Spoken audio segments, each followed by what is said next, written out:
Friends, मेरे channel easy way of learning में आपका स्वागत है। आज हम पढ़ेंगे वर्कशीट नंबर 47 सोशल साइंस की आउटकम्स ऑफ डेमोक्रेसी। हम क्या पढ़ रहे हैं? डेमोक्रेसी के आउटकम के बारे में पढ़ रहे हैं। देखते हैं क्या लिखा हुआ है। Democratic government are better known because they are accountable, responsible and legitimate government. Let us try to understand the meaning of this word. जो डेमोक्रेटिक गवर्नमेंट होती है, यानी जो लोकतांत्रिक सरकार होती है, वो बेटर होती है, वो अच्छी होती है। क्यों? क्योंकि अकाउंटेबल है, जिम्मेदार है और एक वैध सरकार है जिसे हम लोगों ने खुद मिलकर उसे बनाया है। तो ये वर्ड्स है कुछ। पहला वर्ड है accountable. These governments are responsible for the following the rules and procedure laid down for the decision making process. This lead to the better decision. They have to face the legislature and the opposition. ये क्या है? हमारी जो government accountable है, कैसे? और ये responsible भी है, जो ये रूल्स बनाती है, जो प्रोसीजर और जो डिसीजन बनाती है, उसके लिए जो प्रोसीजर और रूल्स बनाए गए हैं डिसीजन बनाने के लिए, वो क्या करते हैं? वो हेल्प करते हैं हमारी गवर्नमेंट को ज़्यादा अच्छे से रिस्पॉन्सिबल बनाने के लिए। जो भी डिसीजन बनाए गए हैं, सरकार उसके लिए जिम्मेदार है कि हाँ, ये रूल्स मैंने बनाए हैं, चाहे ये अच्छा हो चाहे ये बुरा हो, इसकी जिम्मेदारी मैं पूरी तरीके से लेता हूँ। और ये इसे डिफरेंट चीज़ों के साथ फेस करना पड़ता है। वो क्या क्या चीज़ें हैं? पहला है लेजिस्लेचर, यानी कि लोकसभा, राज्यसभा, और जो अपोजिशन और जो विपक्ष में जो पार्टी है उसको फेस करना पड़ता है। उन जो सवाल करेंगे उनके उसे जवाब देना पड़ेगा। कौन सी गवर्नमेंट को? जो हमारी गवर्नमेंट रूल कर रही है। इसी कारण क्या होता है? अच्छे डिसीजन लिए जाते हैं जो गवर्नमेंट के लिए भी अच्छे हो और जो हमारी जो जनता है उनके लिए भी अच्छे हो। आगे है responsible. Democratic government are also held responsible for the consequence of decision taken by them. They have to face movements and election in which the public task their people takes their decision toward them by holding them responsible. जो हमारी जो democratic government होती है वो responsible होती है। उन्होंने क्या डिसीजन लिए, उसका क्या आउटकम आएगा, क्या रिजल्ट होता है। जो पब्लिक है उनको गवर्नमेंट को फेस करना पड़ेगा कि पब्लिक उनके डिसीजन को किस तरीके से लेती है, एक अच्छे नज़रिए से लेते हैं या बुरे तरीके से बुरे नज़रिए से लेते हैं। उसके लिए सरकार पूरी तरीके से जिम्मेदार है। क्यों जिम्मेदार है? क्योंकि उसे हम लोगों ने बनाया है। हमारे लिए लोकतांत्रिक सरकार है, वो हम उसे चुन रहे हैं। वो अच्छा करे बुरा करे, लोगों को पूरा पूछने का अधिकार है कि आपको हमने बनाया है, आप बताइए कि आपने जो रूल्स बनाए हैं, जो नियम बनाए, वो हमारे फेवर में आते भी है कि नहीं आते हैं, कि आपने सिर्फ अपने लिए ऐसे ही बना दिए। तो इसलिए सरकार जो होती है रिस्पॉन्सिबल होती है। लेजिटिमेट।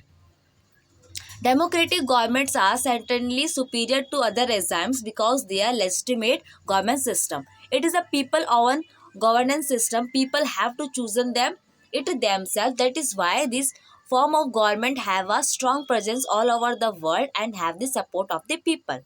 ये क्या है? लेजिटिमेट है, यानी एक वैध सरकार है जिसे लोगों द्वारा चुना गया है और ये सबसे ऊपर है। इसीलिए क्या ये सबसे ऊपर है। हर हर जहाँ आप पूरे देश में क्या देखेंगे, या फिर पूरे जो वर्ल्ड है उसमें देखेंगे, जगह जगह पे क्या है? डेमोक्रेटिक गवर्नमेंट है, जहाँ पर लोग उन्हें चुनते हैं, अपने फ़ायदे के लिए चुनते हैं, ताकि वो सभी लोगों का भला कर सके। ऐसे रूल्स बनाए, ऐसे नियम से बनाए जो सभी लोगों को मिलकर आगे बढ़ाए और सभी की हेल्प करे। इसीलिए इस तरह की गवर्नमेंट जो है वो पूरे वर्ल्ड की ऑल ओवर फैली हुई है और सभी लोग जो है इसका सपोर्ट भी करते हैं। चलिए, फर्स्ट क्वेश्चन है, democracy is the best governance because, choose the correct answer. It is corruption free governance. B, it is decision take very fast. C, it leads to the development. D, it is accountable, responsible and legitimate government. तो आप तीनों में से, इस चारों में से कौन सा इसका आंसर होगा? इसका होगा D answer. It is accountable, responsible and legitimate government. Second है, you love something because you made it. It democracy like this, explain this with example. आप जो आपने जो चीज़ें बनाई है, आपको उससे बहुत प्यार से होता है कि मैंने ये तोहफा बनाया या मैंने इतना अच्छी ड्राइंग बनाई है, मुझे बहुत अच्छी लगती है। तो क्या डेमोक्रेसी भी ऐसे ही है? या आप एग्जाम्पल दीजिए। चलिए इसका आंसर देखते हैं। पहले डी का लिख लीजिए, फर्स्ट का D, it is accountable, responsible and legitimate government. Second देखिए, yes democracy is like this, we gain democracy after a long battle. हमने डेमोक्रेसी जो है बहुत बड़ी लड़ाई लड़ने के बाद हमें जीती है, हमें मिली है। Democracy made by the our freedom fighters and leader of country. Democracy को हमारे फ्रीडम फाइटर्स और हमारे देश के बड़े बड़े नेताओं ने बनाया है। We all Indians respect in and democracy give us protection and right. हम सभी भारतीय इसकी रिस्पेक्ट करते हैं, इसकी आदर करते हैं, और जो डेमोक्रेसी है हमें प्रोटेक्शन देती है और हमें इक्वल राइट भी देती है। आई क्वेश्चन पढ़ते हैं, third question. What will happen if the democratic government do not face legislature opposition and the election.